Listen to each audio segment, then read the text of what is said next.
नमस्कार, नमो नारायण। गीता दैन्य दैनी के अंदर आज हम प्रवेश कर रहे हैं चौथे अध्याय के लिए। श्लोक नंबर 9 और 10 और दिन है आज 90th डे ऑफ गीता। और दो श्लोकों का जो पठन हो रहा है, 9वां और 10वां श्लोक। जन्म कर्म च मे दिव्यम एवं यो वेति तत्वतः त्यक्त्वा देहं पुनर्जन्म नैति मामेति सो अर्जुन। वीतराग भय क्रोधा मन्मया मामुपाश्रिताः बहवो ज्ञान तपसा पूता मद्भावमागताः। भगवान कहते हैं कि हे अर्जुन, मेरे जन्म और कर्म दिव्य हैं। इस प्रकार जो मनुष्य तत्व से जान लेता है कि वह शरीर को त्याग कर फिर जन्म को प्राप्त नहीं होता, किंतु मुझे ही प्राप्त होता है। कौन? जो तत्व से मुझे जानता है। राग, भय और क्रोध से पूर्णतः रहित हुए, मुझसे एक रूप हुए तथा मेरा आश्रय लिए बहुत से मनुष्य ज्ञान रूप तप से पवित्र होकर मेरे भाव अर्थात स्वरूप को प्राप्त हो चुके हैं। एक जो शब्द आया ज्ञान रूप तप से, यज्ञ दान तप न त्याजते, ये तीन चीजें, यज्ञ दान और तप। तप होता है खुद को तपाना। और यहां भगवान श्री कृष्ण कह रहे हैं अपने विषय में, उसको और स्पष्ट करने के लिए 9वां और 10वां जो श्लोक है उसमें कह रहे हैं कि मेरे जन्म और कर्म दिव्य अलौकिक हैं, और जो तत्व से जानता है वह शरीर को त्याग कर फिर जन्म नहीं लेता। कि पहले सच्चिदानंद भाव से ध्यान करने पर जब ऐसा अनुभव होता है कि भगवान चिन्मय है और मैं भी चिन्मय हूं, तो फिर जन्म नहीं होता। भगवान चिन्मय है, मैं चिन्मय हूं, कोई भेद ही नहीं रहा, अभेद हो गए। जब अभेद हो गए तो फिर एक हो गए। भगवान के जन्म और कर्मों की दिव्यता इससे मालूम होती है कि उन्होंने 6 मास की आयु में पूतना एवं शकटासुर आदि का संहार किया, गोवर्धन पर्वत को उठाया, सहस्त्रों गोपांगनाओं के साथ पृथक पृथक रूप धारण कर रास क्रीड़ा की और 16,108 रानियों के साथ गृहस्थ धर्म का निर्वाह किया। यह भगवान कर सकता है। लेकिन भगवान की लीलाओं को या भगवान के किए हुए कार्यों को कॉपी पेस्ट करने से हम भगवान भी कॉपी पेस्ट वाले बनते हैं, सच में नहीं बन पाते।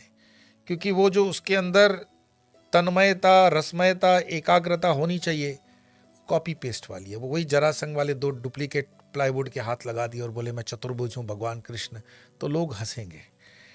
ये कहना एक अलग और सरल बात है, लेकिन ऐसा पाना या ऐसा वास्तव में हो जाना, ये एक अलग चीज है।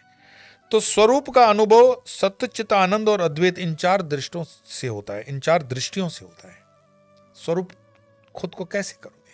सत्य, चित, आनंद, एग्जिस्टेंस, नॉलेज, ब्लिस, एब्सोल्यूट। सत्य, एग्जिस्टेंस, चित, नॉलेज और आनंद, ब्लिस, एब्सोल्यूट।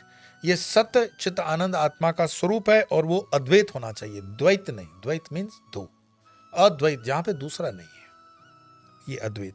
मैं शरीर रूप हूं और परलोक में जाऊंगा, ऐसा सत्य रूप से अनुभव तो प्राणी मात्र को होता है। और मैं पंचकोश से भिन्न हूं, और जैसे भगवान का शरीर दिव्य और चिन्मय है, वैसा मेरा स्वरूप भी चिन्मय है। ऐसा अनुभव भगवान का साक्षात्कार होने पर ही होता है। ऐसी भावना होना एक अलग बात है कि मैं चिन्मय हूं, भावना। लेकिन ऐसा अनुभव में आना कि मैं चिन्मय हूं, ये कृपा के बिना नहीं हो सकता। तो भले ये कहते हैं कि जो भक्त भगवत साक्षात्कार से पहले ही अपने को चिन्मय मान लेते, वो उनकी कल्पना ही होती है। आनंद रूपता का अनुभव ध्यान की गाढ़ अवस्था में होता है, परंतु फिर भी अज्ञान का पर्दा रह जाता है, जिसे आवरण कहते हैं। वह तत्व ज्ञान से ही नष्ट होता है। तत्व ज्ञान से जो अज्ञान का आवरण, महीन सा आवरण, बहुत छोटा पतला, वो तत्व ज्ञान से होता है।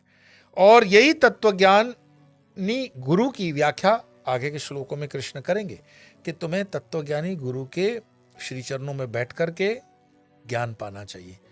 तत्वज्ञानी कह रहे हैं, मनी माइंडेड नहीं कह रहे हैं, क्रेडिट कार्ड वाले नहीं कह रहे हैं, प्रोडक्ट्स को प्रमोट करने वाले नहीं कह रहे हैं, सफेद बाल होते काली डाई लगाने वाले नहीं कह रहे हैं, डिजाइनर कपड़े और चश्मों को प्रमोट करने वाले गुरु की नहीं चल रहे हैं। मुझे किसी ने बताया कि सो एंड सो कथा करते हैं, अब दोनों उसमें मेल फीमेल दोनों मान लेना, मैं नाम नहीं लूंगा, तो बोले उन कथा में बैठने वालों को जो कपड़े दिए जाते हैं वो फला फला कंपनी के डिजाइनर कपड़े होते हैं, और वो कंपनी कपड़े पहनाने के भी पैसे देती है, और वो आकर के बाकायदा उन कथा के माध्यम से व्यासपीठ को धंधा बना करके उनको प्रमोट करते हैं, और हम जैसे मूर्ख लोग तालियां बजा करके उसको भगवत कथा समझ करके आस्वादन करते हैं। तो भगवान इसमें अब क्या करे बताओ। ये जो अज्ञान का पर्दा हमने अपनी आंख के आगे लगा रखा है कि हमें हर चीज के अंदर इतना शो ऑफ चाहिए। क्या जो पुराने कथाकार जिनका मैं नाम लूं, डोंगरे जी महाराज जी की कथा, क्या इतनी वैभवशाली कथाएं होती थी? क्या उनको वो तंबाकू वाला जर्दा बेचने वाली कंपनियों की स्पॉन्सरशिप लेकर के कथा करनी पड़ती थी? या दारू की कंपनियां अपना नाम बदल बदल करके पीछे वो जो बैनर बनाते हैं उनके हेल्प से वो कथाएं होती थी? नहीं। कथा के प्रणेता डोंगरे जी महाराज की कथा में लोग स्वेच्छा से आते थे, और डोंगरे जी महाराज की कथा जो होती थी, कथा के अंदर आपको दिव्यता, भव्यता और अलौकिक एक फीलिंग आती थी। आजकल के कथाकारों में तो भगवान बचाए, मैं कोई टिप्पणी नहीं करूंगा, कम से कम भगवान का नाम तो दिलवा रहे हैं, बहुत अच्छी बात है। तो इस श्लोक में तत्वतः जो शब्द आया है, तत्व, यह तत्व ज्ञान की दृष्टि से इसका अर्थ इस प्रकार होगा कि मैं शुद्ध साक्षी हूं, विटनेस। वो जो जनक महाराज की अष्टावक्र वाली गीता है, साक्षी, ये उससे संबंधित चल रहा है। परमार्थ तो मेरे जन्म और कर्मों का अत्यंत अभाव है, किंतु जैसे आभूषण स्वर्ण से पृथक प्रतीत नहीं होता, उसी प्रकार मेरे रामकृष्ण स्वरूप भी शुद्ध ब्रह्म से भिन्न नहीं है, वो भी शुद्ध ब्रह्म है, और उनका उसी में वास होता है, ऐसा उसको अनुभव है। वह शरीर त्याग कर फिर जन्म को प्राप्त नहीं होता, अपने शुद्ध स्वरूप को प्राप्त हो जाता है। और उसके फिर अगले श्लोकों में वो प्राप्ति के साधन भी बताते हैं कि हाँ, ये किया जा सकता है, ऐसा कोई ये डिफिकल्ट नहीं है। लेकिन अपने विषय में कृष्ण कहते हैं कि हे अर्जुन, मेरे जन्म और कर्म दिव्य हैं, मेरे कृष्ण के जन्म और कर्म दिव्य हैं, और जो मुझे तत्व से जान ले वो तो ठीक है, और राग, भय और क्रोध से पूर्णतः रहते हुए मुझसे एक रूप हुए तथा मेरा आश्रय ले बहुत से मनुष्य ज्ञान रूप तप से पवित्र होकर के मेरे भाव अर्थात स्वरूप को प्राप्त हो चुके। धर्म की कसौटी एक भावना प्रदान भी है। कई भक्त जो हैं वो कहते सुने जाते हैं कि मेरे ठाकुर जी ये फल खाते हैं, ये फल नहीं खाते हैं। उसी घर का दूसरा सदस्य कहता है मेरे ठाकुर जी तो ये फल खाते हैं। तो वास्तव में क्या ठाकुर जी फल खाते हैं या नहीं खाते हैं? ये पूरा जो सिद्धांत है ये भावना प्रधान सिद्धांत है। मेरे खुद के भी अपने शिष्य हैं वैष्णव, छोटे लाला की सेवा रखते हैं। तो बच्ची है, कॉलेज में पढ़ती है। पिछले दिनों सर्दी की मौसम थी तो बोली कि हरिद्वार जा रहे हैं, पूरा हरिद्वार में ठंड है, तो लाला को ले जाऊं या घर पे रख जाऊं?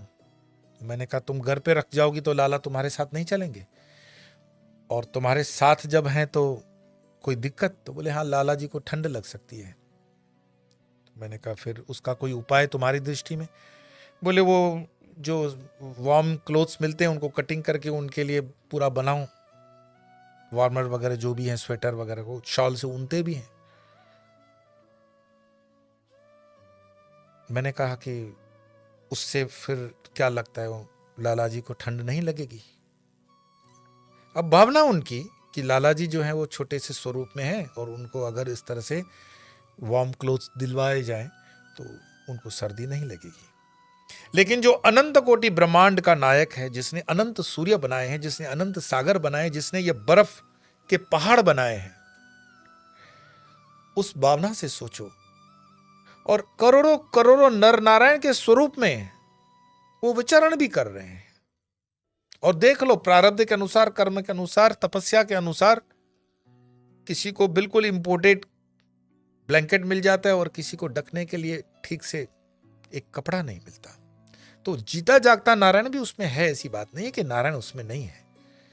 लेकिन हम अपनी भावना को अगर उतने ही मूर्ति तक सीमित कर देते हैं ये भावना खराब भी नहीं है और गलत भी नहीं है। लेकिन मैंने किसी अपने मित्र को कहा, उसने मुझे पूछा था, और वो कड़क वैष्णव, कड़क मतलब हवेली के जो श्रीनाथ जी वाले, तो मैंने कह दिया कि संत किसी ने कह दिया है कि it is good to be born in temple but it is very bad to die in temple.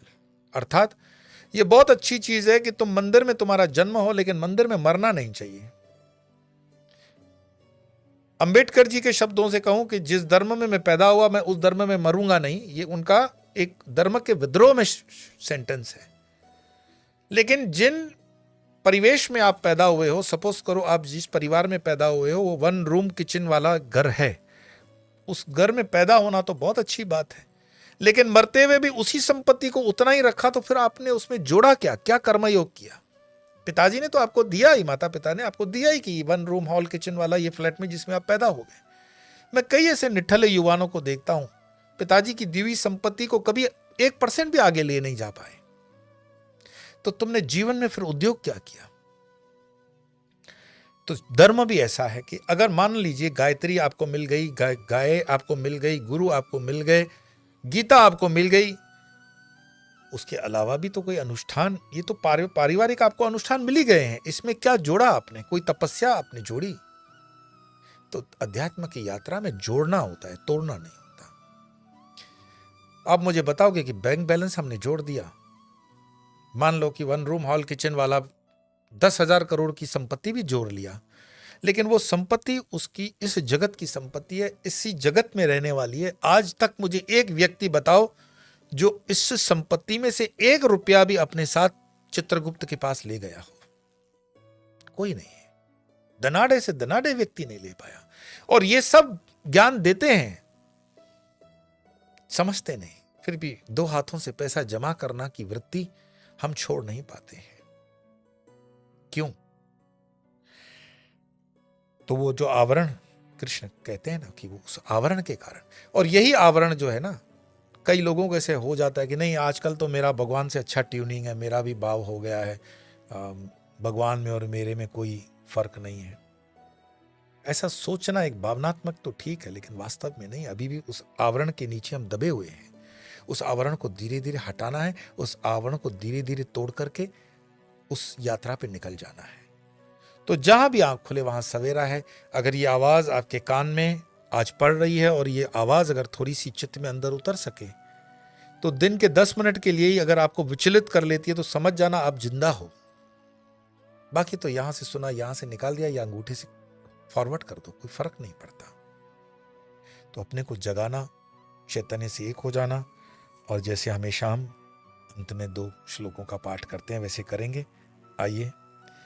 जन्म कर्म च मे दिव्यम एवं यो वेति तत्त्वतः त्यक्त्वा देहं पुनर्जन्म नैति मामेति सोऽर्जुन वीतराग भय क्रोधाः मन्मया मामुपाश्रिताः बहवो ज्ञान तपसा पूता मत्पावमागताः। आज इतना ही। कल फिर अन्य 2 श्लोकों के साथ चौथे अध्याय की यात्रा प्रारंभ करेंगे। तब तक के लिए नमो नारायण।